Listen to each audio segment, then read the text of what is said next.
Mulai saat ini kita coba, kita disiplin Pak. Timelinenya jelas, timeline yang digunakan oleh Kementerian Keuangan dengan yang kita gunakan timeline yang sama Pak.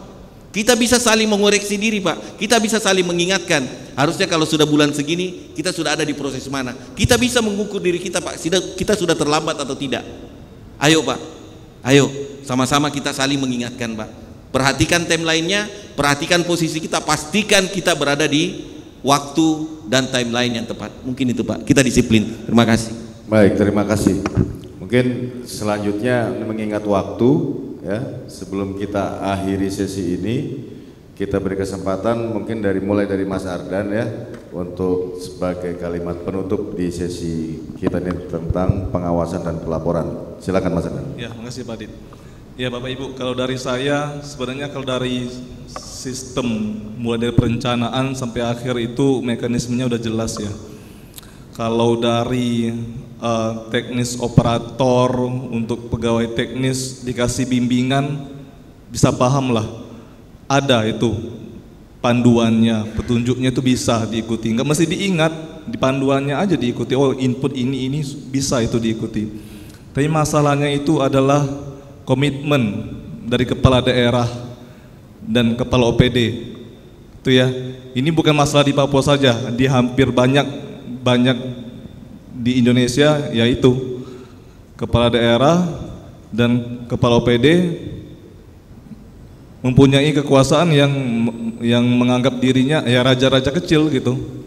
Ini saya vulgar aja ya, kita buka-bukaan aja ya. Kalau komitmennya ya tidak mendukung reformasi birokrasi ya seperti itu. Terkait syarat salur, salah satu kepala OPD saja yang ego, kepala OPD lain tepat waktu, salah satunya ini terlambat, ya satu Pemda terlambat jadinya. Nggak bisa kita saat yang lain kompak, satunya tidak gitu. Ini harus berjalan seiring sejalan gitu. Ada juga kepala OPD yang dapat kami terima laporan sudah 4 bulan atau 4 tahun itu nggak masuk kepala OPD-nya di salah satu kabupaten gitu ya. Ada yang ketawa gitu ya. Ya itu salah satunya penyebabnya RAP terlambat, salur salah satunya itu. Banyak akar masalahnya banyak, cuman ya salah satunya itu komitmen level atas gitu ya. Terus selanjutnya ini BP3OKP. Kalau sebelumnya saya dengar Pak Yosep pernah ke kantor kami gitu ya. Ya, kami sudah mulai dilibatkan oleh Pemda untuk terkait otsus ini dari tahap musrenbang seperti itu. Terkait RAP sudah mulai. Saya sampaikan ke Pak Yosep, mulai sekarang Pak, Bapak yang harus aktif. Bapak kejar. Kalau bisa, misalnya tahun depan 2026, Januari kejar Pak, RAP-nya mana? Nggak mesti nunggu April. April itu paling terlambat. Kalau Januari sudah lengkap, Januari bisa disalurkan. Itu tadi pernyataan dari Pak Sutarto gitu. Paling lambat April. Kalau Januari cepat, ya sudah bisa disalurkan. Tidak susah gitu. Kita terlambat, ya semuanya terlambat gitu. Dan salah satu lagi kisi-kisinya gitu, kalau kita memang melaksanakan kegiatan itu dengan jelas, real, pertanggungjawabannya nggak susah, tinggal input saja. Yang masalah itu adalah kegiatan yang fiktif, kegiatan yang manipulatif, itu susah ngarang Pak, susah ngarangnya. Misalnya kita ngarang jalan-jalan ke Bali, kalau kita memang ke Bali kan nggak susah, saya ke Bali, ke sini, ke situ. Tapi kalau suruh ngarang bebas, saya ke Bali tapi nggak pernah ke Bali gitu misalnya, ya sulit. Sama kayak kegiatan, nggak ada kegiatannya, uangnya tersalur, dibikin LPJ, ya sulit, datanya mana, koordinatnya mana, ya itu ya salah satunya yaitu. Jadi mulai dari komitmen atas sampai bawah, saya yakin kalau atasnya udah komitmen, bawah tinggal ngikut aja itu Pak, satu komando. Dari kepala daerahnya, kepala OPD itu komitmen, bawahan tinggal ngikut gitu ya. Ya sementara itu dari saya, silakan. Terima kasih. Terima kasih Mas Ardan. Berikutnya Penutup dari Bapak Yosep, singkat saja Pak.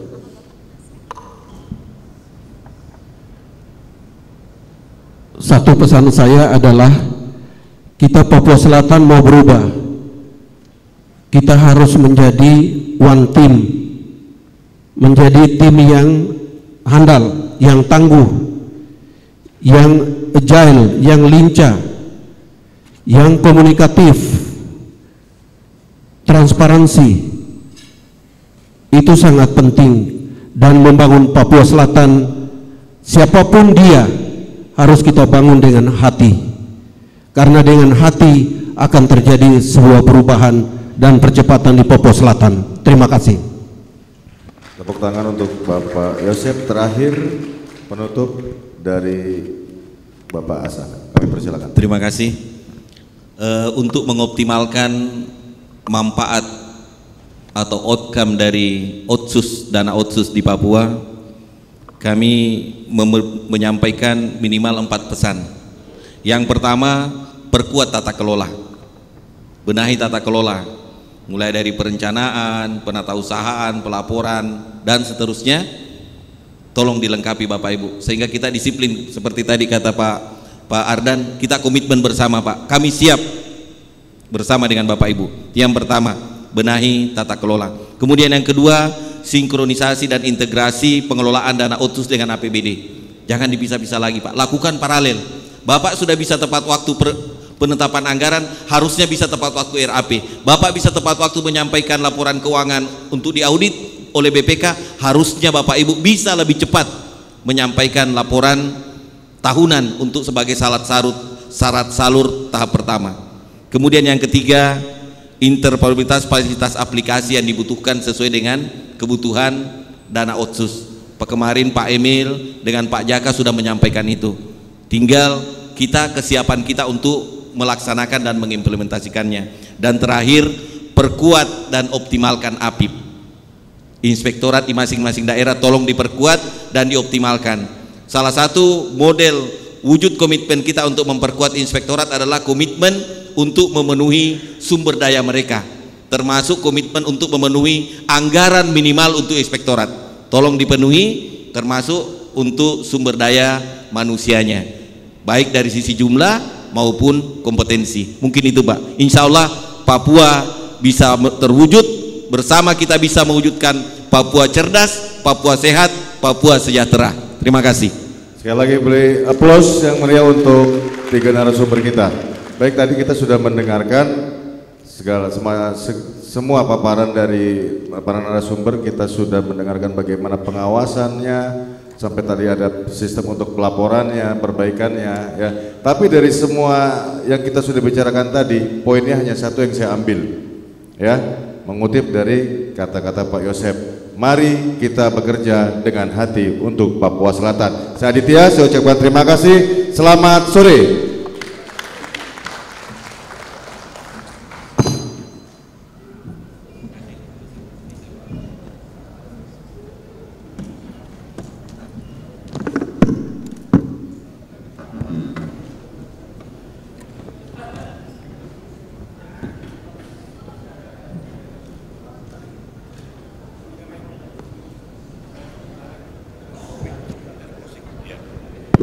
Baik, aku pada pulang nih sebelum closing, sebelum pulang ya. Semangat pagi, ya. Cepat aja ini saya. Jadi kita sudah dengar hari ini masih sisa satu sebenarnya. Ini kita gaya Arab ini. Perencanaan yang terakhir besok. Nah, izin Pak Zulfakar ya. Ya. Saya tertarik tadi dengan Pak Sutarto sampaikan. Apakah sulit mulai dana Otsus? Tolong angkat tangan. Gak ada tuh yang angkat tangan. Berarti mudah kan? Betul tidak? Enggak, berarti betul. Semuanya jadi berarti begini. Di mana sih sebenarnya masalah kok RAP terlambat terus? Ya, terlambat dan terlambat. Kalau di sebelah saya bilang di sebelah ya. Ini sama dengan pokir. Non teknis. Paparan saya hari pertama masalah kita bukan teknis tapi non teknis. Sudah susun musrenbang Otsus. Lapor kepala daerah, jangan di situ. Itu nggak dukung saya, pindah sini lokasi. Betul kan? Nah gitu dong, ya. Jadi akhirnya mundur, ya. Balik lagi, susun lagi, ketemu MRP. Jangan yang di sana, ini di sebelah ya, bukan di sini. Saya nggak tahu di sini mungkin juga ya. Balik lagi, akhirnya RAP terlambat.